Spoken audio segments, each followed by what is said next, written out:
Hey everybody, it's Aidan here once again, and welcome to highlights of round 3 of the rFactor2 Formula Challenge series powered by Traction.gg, this time from the infamous Nurburgring. And I'm going to be straight up with you, it's a track I don't get along with, and it's a track where all three of the Zansho boys struggled in one way or another. So I had myself, Arne Schonfleet and Ibrahim Khan in split 1, which is this one, and then Dr. Tony Meller in split 2, where he finished second after being fired off on the first lap, so great stuff there. And it wasn't really a good start before the start because... Nice job on lining it up in your grid box, Aidan. You idiot.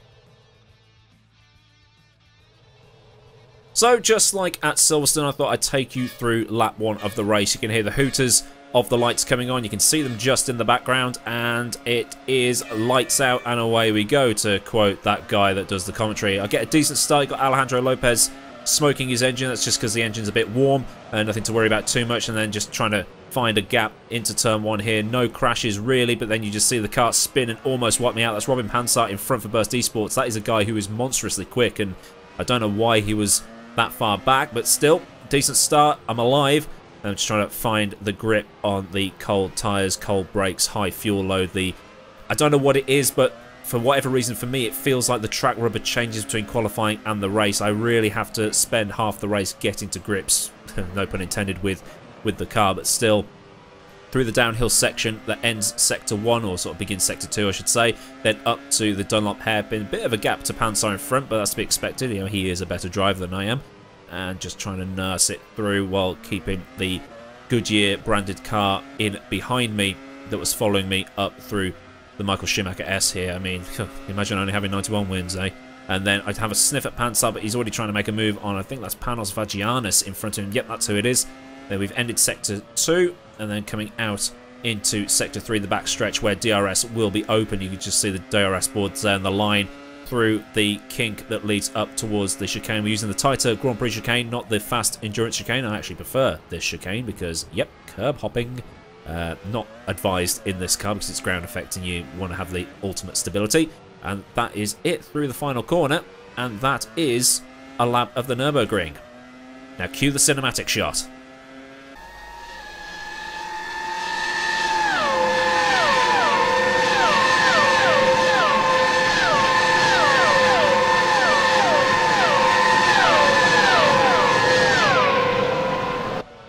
Just coming to the end of lap 2 here, and you'll see like a plume of dust in the distance. It's Alejandro Lopez who went a bit wide, and I'll just snatch that position. Thank you very much. Now, you're going to be seeing a lot of this guy throughout the rest of the race because it was pretty much him that I was battling for the entirety of it. And I'll be honest, that is one looker of a car as well. Up ahead, you've got Robin Pansart battling with Vagianis, gives him a little bit of a love tap, sends Vagianis across the gravel, and I follow him in sympathy because I was too busy watching him just in case he got fired off completely. I got a track cut for my troubles, but I only picked up 2 throughout the entire race, so no worries about getting a penalty. DRS was made available, but unlike in real Formula 1, this is a way of getting slightly closer on tracks like this that are difficult to overtake at rather than being a slam dunk freebie. I also love the way the suspension actually compresses as the downforce comes on and off. You can see it squat. Up at the pointy end, Arne was running in 6th and Ibra was in 3rd. They were fighting with the Netrex guys and also the burst driver of Davin Rocek. Back on board with myself, I had a bit of a wobbly moment into the chicane and thought, screw it, I'll go across the dust. But that brought Alejandro Lopez into play. You know, in the previous highlights package, I said he's a god on the brakes. Yeah, he's about to prove it here. So he managed to get into the DRS zone and managed to pick up the slipstream as he was close enough. And, you know, you think, why would you send it from there? But he did anyway. GG. Not even angry. Gave me all the space I needed, and I was back down to 13th. Then the little train of Andrzejewski, Vagianis and Pansar started to get a little bit leery. There was a little bit of a move into the chicane, but nothing came of it. And then Andrzejewski just decided, yeah, screw it, I'm going to pit.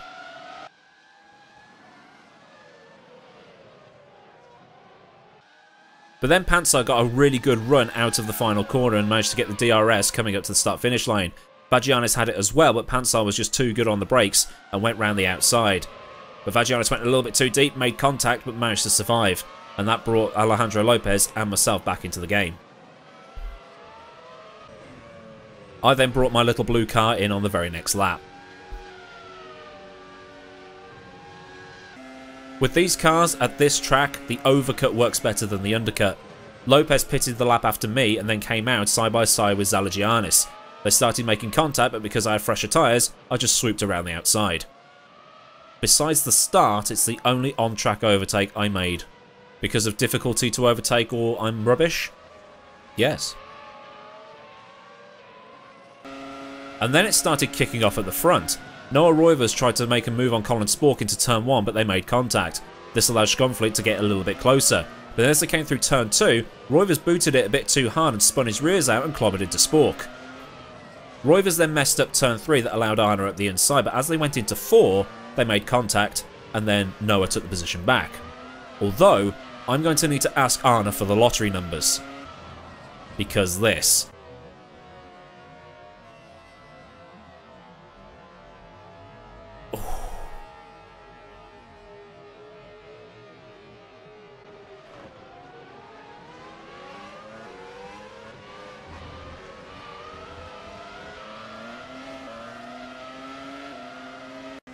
A couple of cars had gone wide and dropped off and had a spin, and that got me up into 12th place, but then Alejandro Lopez decided he was going to brake on the curb and went straight on at turn 3.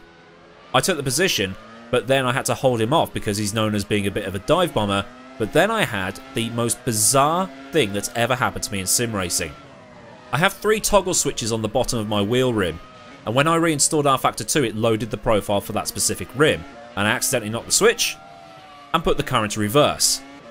How the engine survived, I don't know. And how Lopez avoided me, I will also never know. 120 miles an hour, straight to reverse. Love it. Lopez pulled about a 2.5 second lead and I managed to get it under a second by the time the clock ran out. But I just ran out of laps to get past him again and he didn't make any mistakes, so I'll have to settle for 12th when it could have been 11th. But you know, penalties are a thing. Davin Rochek won the race for Burst Esports after Laurent Kersmakers, who had been leading for so long, got a drive-through penalty for speeding in the pit lane. Roivers was second ahead of Arna there in third, but we think that the incidents between him and Spork and then the contact with Arna will be looked at by the race stewards post-race. So Arna might end up with second, he might not. Jim Paresis was fourth for Edge, with Colin Spork there for Team Redline in fifth. Ibra could only manage 6th after a half spin at turn 4 ruined his race, and there's Laurent Kersmakers recovering to 7th after his penalty. Adam Rainey was 8th, Robin Pansar for Burst in 9th, and Panos Vagianis in 10th. Lopez Arjona was 11th for Volante, and there's me there in 12th.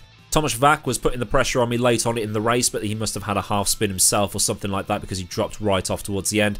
And then Dan Overbranthon, the man I finished behind at Silverstone, in 14th. Kevin Morville was 15th, and Carlos Martin of Netrex down in 16th after he lost his wing after the Spork Roivers Schonfleet tangle early on in the race. George Zalagianis in 17th, Filippo Caneo in 18th, and then Andrea Zampini and Darius Andre rounding out the top 20.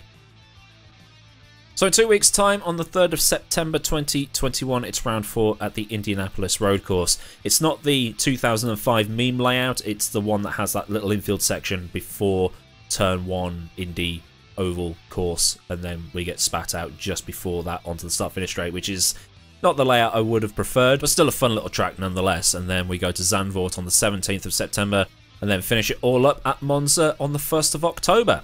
So if you enjoyed this video, give it a thumb up. If you want to see more highlights of this stuff, then obviously hit subscribe and get that bell on and all that good stuff. Thank you to the patrons of Patreon. I still need to copy all of your data across from one project to the other, but I am eternally grateful. And until next time, I've been Aidan Maud. Have a great day wherever you live in the world, and I'll see you all again soon for another video. Or even if you're just here for the highlights, I'll see you in 2 weeks for the highlights. So until then, goodbye.